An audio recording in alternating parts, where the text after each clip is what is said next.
गाळक मसाण लाग गाळक मसाण लाग ते आयो बेजार पतर बसंती बसंती कबूतर ते आयो बेजार पतर बसंती बसंती कबूतर धार का भयाव लागा धार का भयाव लागा ते आया बजार बजार गिरवा गिरवा म्हणे जरा ते आया बजार बजार गिरवा गिरवा म्हणे जरा ते आयो बेजार पतर बसंती बसंती कबूतर ते आया बजार बजार गिरवा गिरवा म्हणे जरा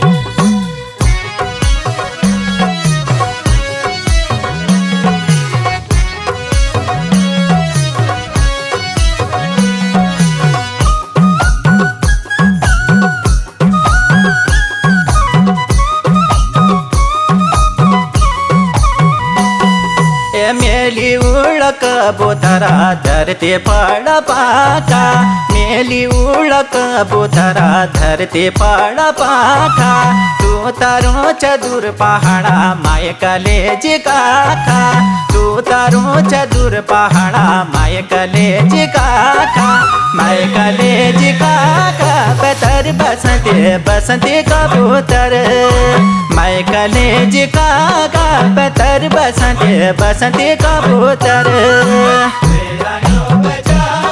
पतर बसंती बसंती कबूतर ते आया बजार बजार गिरवा गिरवा म्हणे जरा माझी धरी जहागे तुले दूर उड़ा पे बाबा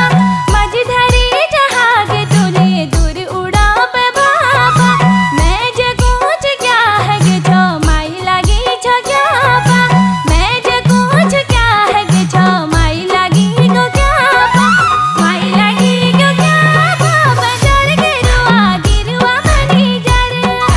माई लागी गो क्या बा बजार गिरवा गिरवा म्हणे जरा पतर बसंती बसंती कबूतर ते आया बजार बजार गिरवा गिरवा म्हणे जरा